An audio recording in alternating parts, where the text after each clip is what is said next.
Here at the Stadium of Light, where Sunderland have started the new year with a 2-0 win over Preston. Goals from Alex Pritchard and Nazir Rusyn. Rusyn's first goal for the club gave Sunderland the win. James Michael Beale's just been in.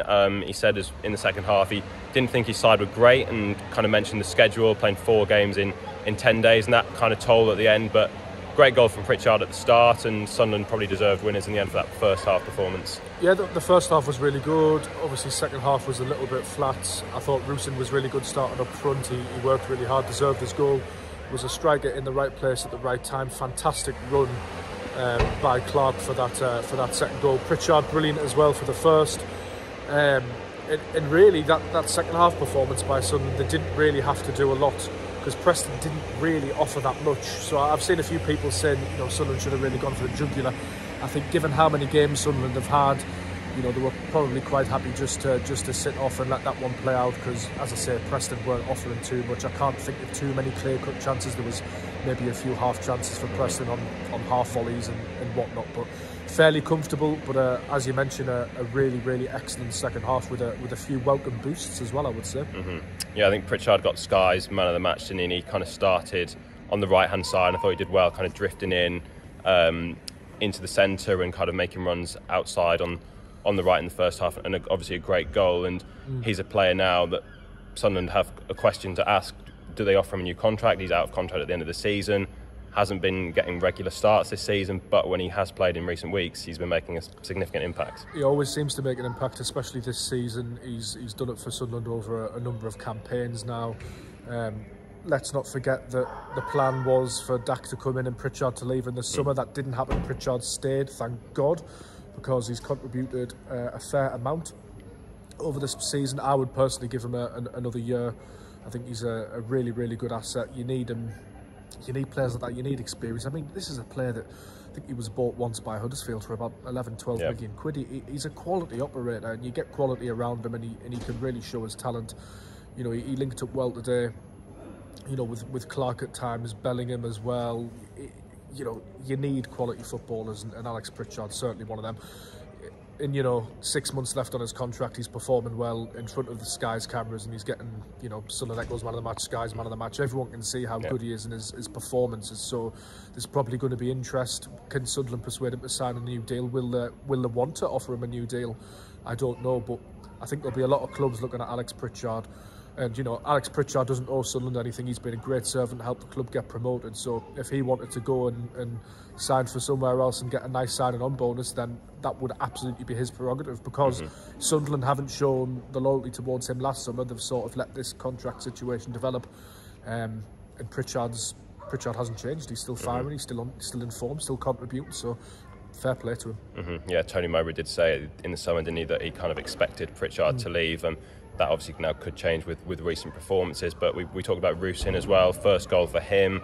I thought at times in the first half it was kind of difficult for him to get involved when Preston put men behind the ball, but I thought it was a great run for the goal, to kind of run just from behind his man and then get on the end of Clark's cross, and it could be a big confidence booster for him now, getting that first goal of the season. Yeah, I think the most recent games against Hull and Rotherham have sort of underlined how Sunderland have missed somebody coming in and attacking the front post and just being in and around the 6-yard area. Obviously, that's happened a fair amount over the course of the first part of the season as well. It's been blatantly obvious that we've needed somebody to make those runs with a bit of poacher's instinct. It's always difficult because, Joe Gelhardt last season was trying to fill Ross Stewart's shoes, and it's very hard because there aren't a lot of Ross Stewarts about the place and about, Britain.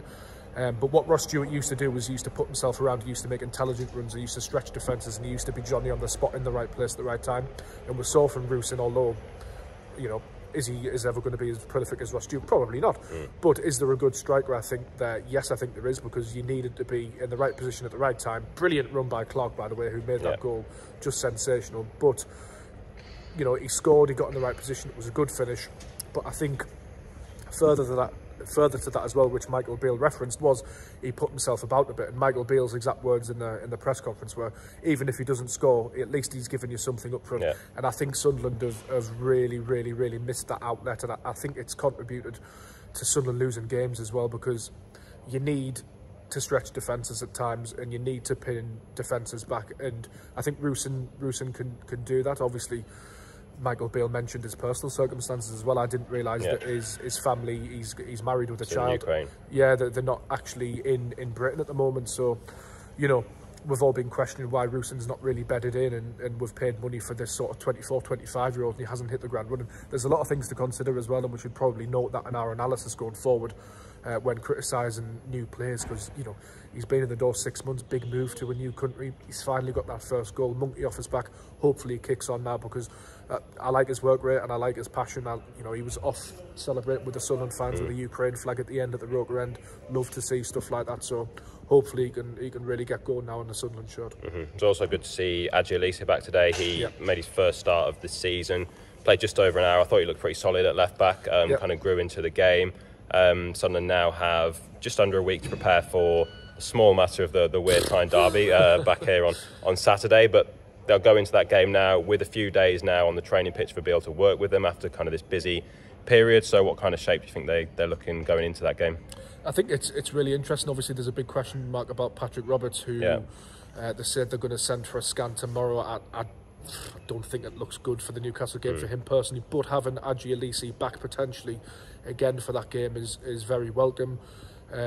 We both asked questions. I asked it of Michael Beale and you asked it of Adji himself, speaking afterwards about, you know, is he a left back or a centre back now? And I think the message was, well, he can do both. Do either, he can do both. So I think in that sense, it's really, really beneficial to have somebody like that back, especially with the injury to Niall Huggins. He adds height, he adds presence, he's composed on the ball. You can tell that he came up through a Premier League academy. Unfortunate to get injured against Luton last year in the playoff semis, but huge boost having him back. Obviously, Timothy Pembele is starting to play off the bench now for Sunderland as well. But it's, you know, it's a shame that Dak and Roberts have gone down and look like they could potentially both miss the Newcastle game. Huggins out as well. Huggins is out as well, so you know what he gives you with one hand, he takes away with the other. It seems to feel at the moment. But yeah, I mean, Alese, he's a brilliant player, I think, for Sunderland. He's got a big future.